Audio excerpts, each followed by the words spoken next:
Greetings, Barbarian here.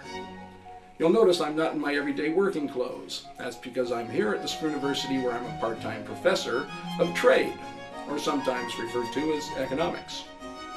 The Schooniversity is where we send many of our children after they've gone through public school, where they get schooled on a regular basis. Here at the Schooniversity, our children can further their education. Some of them actually remain here on staff and become Schooniversity professors, like myself. Of course, I'm a part-time professor and spend most of my time in the real world. So that makes me a little bit different than many of the professors here, of course. Today we're doing a trade or economic conference. Later today I'll be delivering a paper myself on swords, shields, and demand and supply curves. But until then, we're going to have a little break here, and we just finished with a paper from what we call a group of modeling economists. Now, modeling economists are different than historical economists. I'm an historical economist. Historical economists, we look at history, we look at how different events have unfolded, we try to understand those things in hopes that it will guide us in the future of making trade policies.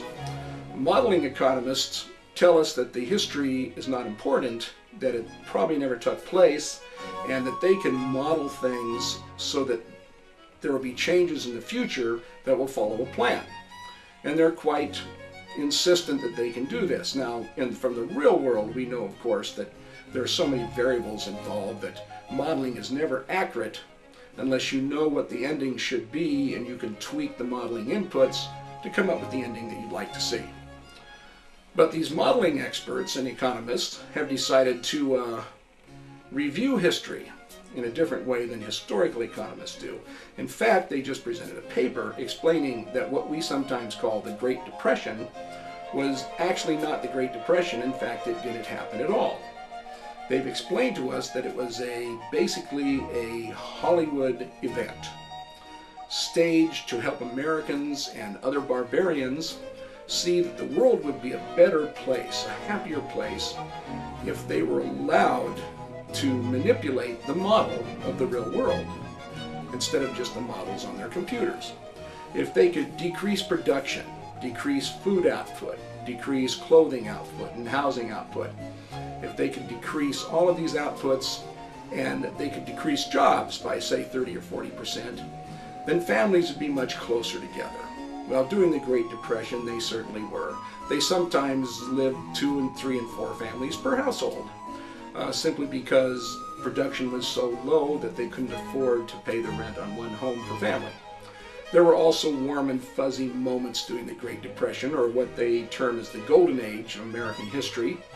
This Golden Age, say for example, at a Christmas party where the children would be very fortunate and be very happy to receive, say, an orange. The girls might receive a new flour sack dress, for example. The boys might receive a wooden toy made by their father. Well, this brought families closer together, and it was a wondrous time. It was a wondrous time for an environmental people that young men, instead of going to college or farming their farms, which they no longer had, young men would go off to cabins in the woods in what they call the CCC. They would get together over campfires in the evening, and in the daytimes they would build trails to the woods, etc. And this wonderful camaraderie was an off product of the wondrous Golden Age that is sometimes called the Great Depression. Now, it's also been used as the subject matter for plays, novels, movies, and TV serials, and they are kind of running out of that material, and so they would like to have a new Great Depression. There were some disadvantages to the old Great Depression, however. There were a number of people who starved to death, many people died of disease, homelessness, this type of thing, and this was unfortunate, except that, of course, it did help relieve some pressure on the planet, and the planet was weeping at the time, and it's weeping again today, so we do have to get the numbers down again. But they promised us that this won't happen again because they'll have better control of the inputs. So they've begun to build what we call the next Golden Age, or the Second Great Depression. The real-world economists, like myself, that are historical economists, we're not real sure about this sort of thing. We really don't think you can manipulate the inputs to successfully give you a warm and fuzzy Great Depression like they'd like to have. We think it'll be more of a cold and bleak depression, thus the word depression. We have again forecasted that many people will starve to death. The government is planning to take over the health care of the nation. The hopey-changey-feelies will handle the health care, therefore reducing the population even more. This will make things nice for the planet. The planet may stop weeping for a change, which would be nice. We get tired of hearing all this noise around us all the time as the planet sobs and cries. So we don't know. We don't feel comfortable with this new Great Depression. We feel we'd rather have what we call economic growth, which is where people buy homes, buy food, buy clothes, have families, have cars, longboats, shields, swords, all the good stuff of life.